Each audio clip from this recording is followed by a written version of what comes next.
prik kafan atau sobek kain kafan bahasa Indonesia. Kenapa saya taruh prik? Biar kalian seru dan ada ketawanya sedikit. Bahasa Aceh, priknya kafan. Nah, itu ada hal yang perlu dipersiapkan dari kain kafan itu. Yang dipersiapkan dari kain kafan itu semuanya sebenarnya pakai kain itu. Untuk istinja juga pakai kain. Yaitu dari apa? Dari kain kafan ini dibuat sarung tangan. Contoh ini yang kami sudah peragakan di kelas 3. Ini banyak kapas, banyak mayang-mayang ada. Ada kapur barus, bau kapur barus nanti. Oke? Kita setting dulu nih. Gak apa-apa. Kalian jangan takut. Saya mau cari sarung tangan dulu satu. Karena di posisi sarung tangan kapas sudah ada. Ini yang bau-bau kita buang nih. Ini bau nih kita buang. Nah, ini bau nih guys.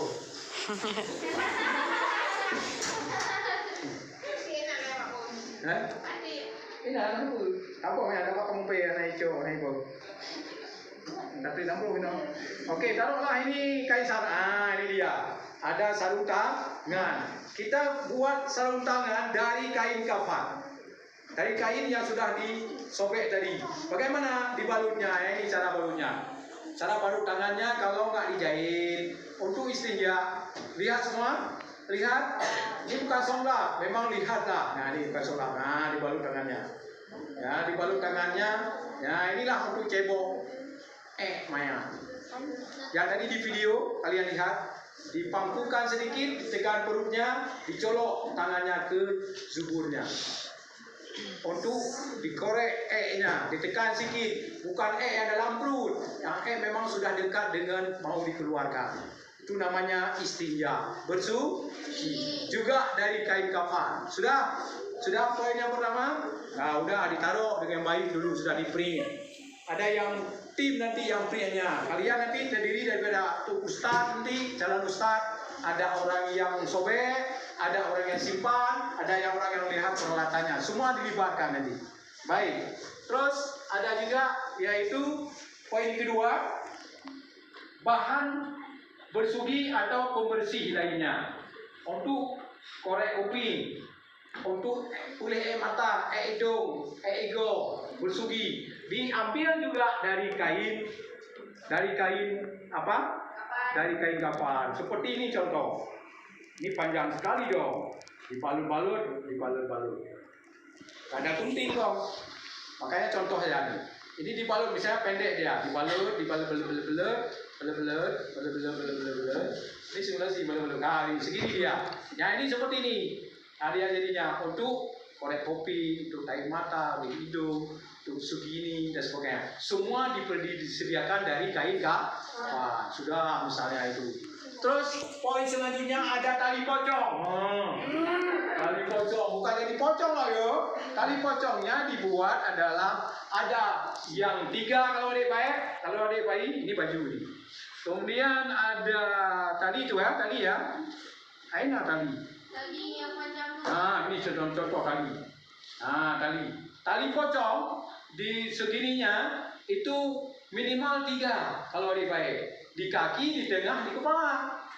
Kan? Kalau orang raya panjang boleh ada. Ada sampai 9. Nah, makanya ada sampai 9. Ada 5, ada 7, ada 9. Ganjil dia. Paham? Juga disediakan tali pocongnya seperti ini. Oke, sip. Paham? Paham tuh?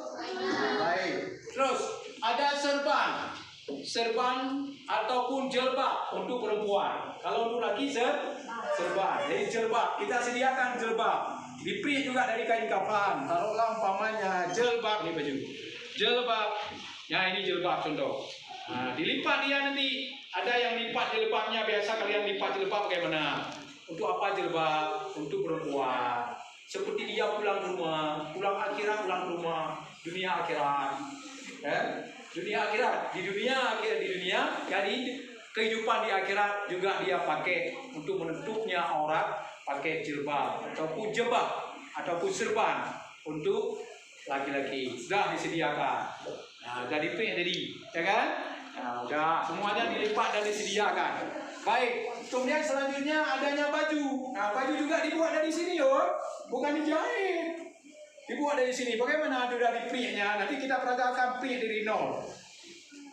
Jadilah baju seksi, baju singlet. Ini kepalanya. Misal Pina ya, apa? Pina. Ini saya misal nih. Dia masuk nih. Jadi baju dia. Betul apa benar? Itu baju seksi, bajunya. Seperti ini nanti dibuat. Kepalanya kalau besar ya, besar dibesarin, kalau kecil dikecilin. Ini tadi. Ini yang kemarin kami praktek di kelas 3. Oke, baik. Ini contohnya. Tapi cara printnya, cara buatnya, cara sobeknya kita ajari nanti dan langsung kita peragakan dan simulasi dan juga kita praktekkan. Apalagi sudah ada rok lagi, rok untuk perempuan ataupun kain sarung untuk laki-laki. Pakai dia di sini. Waktu dipakai bukan dibangunin mayatnya, sambil dia ditidurin. Itu ada dari tata cara mengapani. Ini persiapan untuk printnya dulu, persiapan kain kafannya dulu untuk mayat. Paham? Ada rok dan ada kain sarung. Sudah disiapkan dan disimpan semua. Terus adalah baru disiapkan kain kafan. Kain kafan berapa lapis? Untuk laki-laki 3 lapis. Ini contohnya, coba lihat nih ya. 1 lapis, 2 lapis, dan 3 lapis. Yang besar dulu ditaruh. Kalian ada di 3 lapis, saya 2 lapis. Ini kan yang besar dulu di bawah. Kenapa yang besar dulu? Karena biar tertutup semuanya. Kalau perempuan 5 lapis, kalau laki-laki 3 lapis. Ditindis dia begini, akhirnya melebar dan bisa tertutup semuanya. Bagaimana cara mengapaninya? Kita lihat pertemuan ke depan. Oke, sip.